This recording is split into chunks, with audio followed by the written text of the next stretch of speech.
네, 안녕하세요. 미스터 프릴리입니다. 자, 이번 시간 코로나 라이트 두 번째 시간인데요. 지난번에는 실내와 관련된 조명을 했다고 한다면은 오늘은 이제 야외와 관련된 조명을 할 차례인데요. 일단 보통 야외 같은 경우도 기본 라이트 가지고 이렇게 작업을 하거든요. 코로나 라이트 가지고. 근데 이제 우리가 흔히 이제 기본 여기 피지컬 스카이라든지 이런 데 선라이트를 많이 사용을 하잖아요. 또 밖에 같은 경우는. 그래서 여기도 마찬가지로 썬라이트와 스카이가 있습니다. 그래서 여기 보시면은 코로나 선이라고 있죠. 눌러볼게요. 자, 그러면 자, 여기 퍼스펙티브 뷰에서 한번 제가 보겠습니다. 이렇게 생긴 아이콘이 하나 뜰 거예요. 참고로 이 배경 같은 경우는 포레스터 가지고 제작을 한 거고요. 포레스터 같은 경우는 이제 뭐 따로 구하셔가지고 작업을 해보시는 걸 추천을 드리고, 포레스트 같은 어떤 플러그인들도 조만간에 한번 하는 방법에 대해서 간단하게 설명을 드릴 건데, 인터넷에 워낙에 많다 보니까 굳이 저까지 설명을 드릴 필요는 없을 것 같아서 일단 이렇게 예제를 하나 만들어 봤고요. 자, 일단은 여기 보시면 굉장히 간단해요. 이것도 마찬가지로요. 선 사이즈와 인텐시티 밝기 값이 있고요. 그리고 뷰포트에서 보여지는 사이즈 크기, 텍스처가 들어갔냐 안 들어갔냐 이 부분이고요. 여기 use color from sky라고 있죠. 이거는 이제 스카이하고 같이 쓸 때 사용을 하는데, 보통은 야외 배경 같은 경우는요 스카이하고 많이 같이 사용을 한다고 보시면 될 것 같아요. 그리고 color temperature, 이건 앞에 이제 라이트 할 때 우리 설명드렸던 거 그거와 같은 맥락이라고 보시면 되고요. 로테이션 같은 경우는 자 보시면은 이렇게 어느 쪽에서 이게 태양이에요. 이게 태양인데 어느 쪽에서 태양이 비칠 건지 이렇게 지금 이 라이트가 바뀌는 게 보이시나요? 그죠? 이런 식으로 어느 쪽에서 태양이 비칠 건지를 이렇게 설정을 하는 거라고 보시면 될 것 같고요. 그 다음에 이건 앵글이에요. 그러니까 이제 우리가 시간대를 보통 설정을 하잖아요. 그래서 이걸로 이제 노을이 지는 시간, 그 다음에 해가 뜨는 시간, 이런 것들을 결정을 할 수가 있다고 보시면 됩니다. 이거는 이제 디테일한 디렉션 같은 경우를 설정할 때 사용을 한다고 보시면 되고요. 굉장히 간단해요. 굉장히 간단하고 이것도 include와 exclude에 있기 때문에 내가 원하는 오브젝트, 원하지 않는 오브젝트를 가려내서 적용을 할 수 있다는 거죠. 자, 그러면은 이렇게 설정을 해놓고 한번 여기 코로나에서 인터랙티브 렌더링을 설정해서 한번 렌더링을 걸어 보겠습니다. 보시는 것처럼 굉장히 밝죠.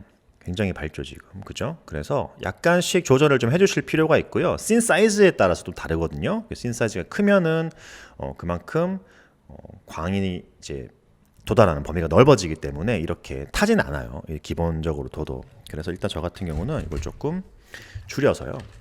인텐시티도 조금 줄여가지고 한번 작업을 해볼게요. 전체적으로 좀 어두워졌죠. 그리고 여기 로테이션 같은 경우는 아까 말씀드렸다시피 이렇게 해가 비치는 위치를 설정할 수 있다라고 보시면 될 것 같아요. 그죠? 이쪽에서 비치고 있죠. 그다음에 이렇게 하면은 이제 반대쪽에서 비치고 있을 거고요. 그다음에 각도도 20도로 하시면은 좀 어두워졌죠. 자, 이거는 이렇게만 보면은 사실 잘 몰라요. 그래서 스카이를 같이 두는 거를 추천을 드립니다. 그리고 여기 보시면은 코로나 스카이라고 있죠. 일반적인 스카이에 여기 있는 일반적인 스카이에 그냥 여기서 코로나 태그에서요 코로나 스카이를 적용시켰다고 보시면 돼요. 굉장히 밝아요 지금, 그죠? 씬 사이즈 좀 작기 때문에 그런 건데요. 여기 호색 위키라고 있죠. 윌키 요 모드로 보통 설정을 하거든요. 이거는 뭐냐면 라와 페이커 같은 경우는 이제 이렇게 내가 색을 지정할 수가 있는 호리전 컬러와 제니스 컬러 이런 것들을 내가 저장할 수가 있고, 그다음에 글로우 같은 경우도 내가 원하는 대로 커스터마이징 할 수 있다고 보시면 되는데요. 보통은 이렇게 설정을 해놓고 사용하셔도 무관합니다. 자, 그리고 지금 보시면은 전체적으로 좀 밝아 보이잖아요. 그래서 인텐시티 값을 조금 이렇게 줄일게요. 이런 식으로.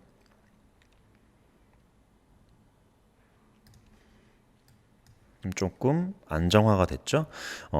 여기 보시면 이제 호라이즌 블러라고 있죠. 호라이즌 블러 같은 경우는 태양광이 비치는 부분을 좀 뭉개준다고 보시면 돼요. 전체적으로 좀 블러를 준다 이렇게 보시면 될 것 같아요. 그래서 이걸 많이 주면은 전체적으로 하얗게 좀 번지는 느낌이 들고요. 이거를 이렇게 꺼준다든지 좀 줄여준다든지 하면은 전반적으로 더 줄여볼게요. 0.05 정도로 이렇게 푸른빛이 나오죠. 근데 이걸 올리면은 이걸 좀 뭉개버려요. 이렇게 그렇죠? 그래서 이거를 줄여주면 이렇게 푸른 하늘이 나온다라고 보시면 될 것 같고요. 여기 터비디티 같은 경우는 미세먼지라고 보시면 될 것 같아요. 좀 뿌옇게 만들어주는 것, 혼탁하게 만들어준다고 보시면 될 것 같아요. 이렇게 지금 미세먼지 좀 많이 꼈죠, 그죠?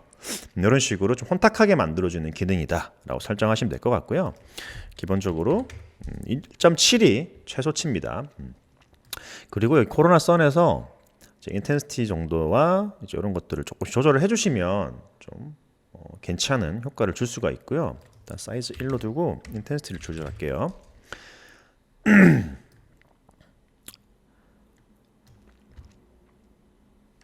그래서 이렇게 스카이에서 나온 컬러와 함께 사용을 하시면은 좀 야외 이미지를 굉장히 리얼하게 좀 표현할 수가 있어요.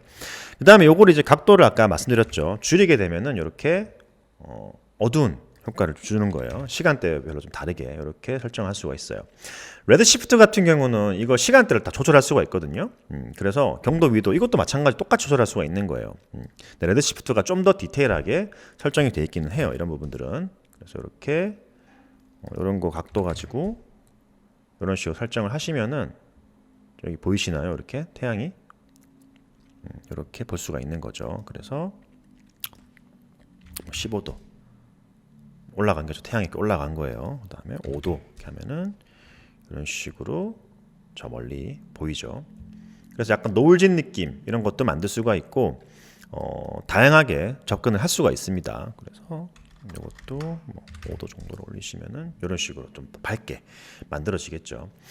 이 값보다는 사실 저는 이 값을 조절하는 걸 추천을 드려요. 이 값을 조절하는 게 훨씬 더 편하거든요. 밑에 거들은 좀 설정하시는 데 있어가지고 조금 귀찮은 부분들도 있기 때문에요. 이런 식으로 설정을 많이 해준다라고 보시면 될 것 같아요. 태양이 이 위치에 있겠죠. 360도 정도 이렇게 돌려보시면은 이제 이쪽에서 비치는 거겠죠.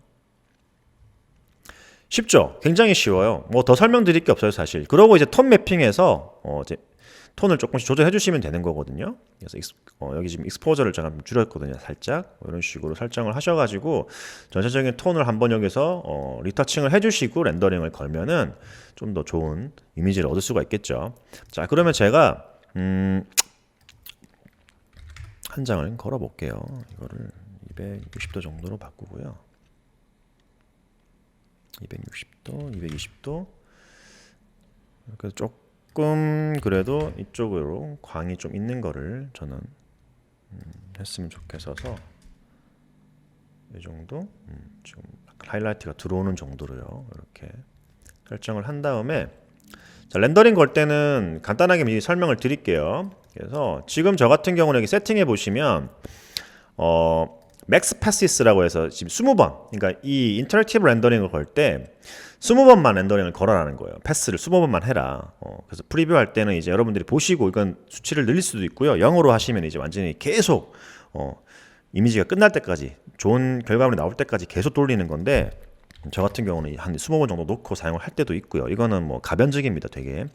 그다음에 여기서 이제 디노이즈 모드를 보통 렌더링 걸 때는 여기 보시면은 AI 스피드 퀄리티 하이브리드가 있고 패스트 프리뷰가 있고 코로나 하이 퀄리티가 있죠. 보통은 이제 코로나 하이 퀄리티를 놓고 요 값은 조절하지 않은 상태로 조절을 하고요.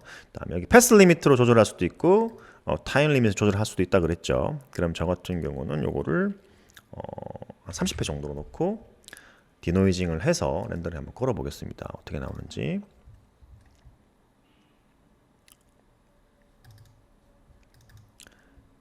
100%로 해놓고요. 자, 렌더링이 다 됐죠. 지금 보시면은 5분 29초 정도 걸렸어요. 패스가 30번 정도 돌아가면은 이 정도 걸리네요. 그죠? 그래서 보시면은 디노이징도 어느 정도 좀 된 것 같아요. 그죠? 패스가 조금 더 있어야 될 것 같다는 생각은 좀 들거든요. 살짝 노이즈기가 있기 때문에 뭐 그런 것들은 나중에 이제 이렇게 식으로 테스트 하시면서요. 패스가 30회니까 조금 노이즈가 생기네. 35회로 늘려볼까? 이런 식으로. 그 대신에 이제 여러분들이 요 시간은 좀 견제해가면서 하셔야 돼요. 너무 오래 걸리면 안 되기 때문에. 그리고 이런 자연물 배경 같은 경우는 특히나 렌더링이 오래 걸리거든요. 특히 뭐 리플렉션 같은 게 많이 들어가 있다거나 해도 오래 걸리고요. 그런 것들 감안하셔가지고 작업을 하시면 될 것 같고요.